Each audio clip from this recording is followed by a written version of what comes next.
ছাত্রলীগ কোটা সংস্কারের বিপক্ষে নয়, যৌক্তিক যে কোনো দাবির পক্ষে ছাত্রলীগের অবস্থান জানিয়ে সংগঠনটির নেতারা বলেন, আদালতে কোটা নিয়ে দেয়া রায় স্থগিত করলেও কেন আন্দোলনের নামে জনদুর্ভোগ করা হচ্ছে। ছাত্রলীগের অভিযোগ, আন্দোলনকারীদের সমর্থনের নামে একটি গোষ্ঠী ফায়দা নেওয়ার চেষ্টা করছে। কোটা নিয়ে হাইকোর্টের দেয়া রায় 1 মাসের জন্য আপিল বিভাগের স্থগিতের পরের দিন সংবাদ সম্মেলনে অবস্থান জানায় ছাত্রলীগ।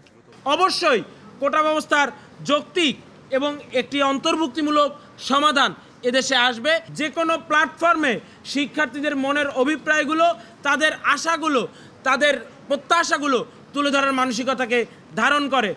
ঘোষণা করা হয় শিক্ষা প্রতিষ্ঠানে শান্তি বজায় রাখতে তারা সক্রিয় থাকবে। আমরা অবশ্যই সমতা চাই, আমরা অবশ্যই বৈষম্য নিরসন চাই। দুপুরের পর থেকে ঢাকা বিশ্ববিদ্যালয়ের মধুর ক্যান্টিনে জড়ো হয় হাজার হাজার ছাত্রলীগের নেতাকর্মী। পরে বিকালে মিছিল সহকারে তারা জড়ো হন বিশ্ববিদ্যালয়ের রাজু ভাস্কর্যের সামনে।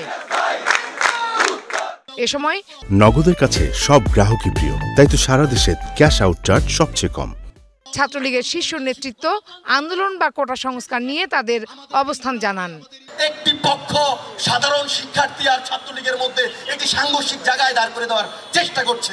নিজেরা পারে না, আন্দোলন তৈরি করতে পারে না, জনগণের সমর্থন পায় না, তরুণ প্রজন্মের স্বপ্ন পূরণ করার ন্যূনতম সক্ষমতা এবং নৈতিকতা যাদের নেই, তারা এখন আন্দোলনে সমর্থন। অবস্থান ও সমাবেশ চলাকালে ছাত্রলীগের কিছু কর্মী নিজেদের মধ্যে মারামারি করলে ক্ষুব্ধ প্রতিক্রিয়া জানান সংগঠনের নেতারা। একটি সংকটময় পরিস্থিতিতে, চ্যালেঞ্জিং মুহূর্তে আমরা আছি। কঠোরভাবে বলছি, সাংগঠনিক শৃঙ্খলা ভঙ্গ করলে কাউকে ছাড় দেওয়া হবে না। Farhana Juthi, DBC news, Dhaka.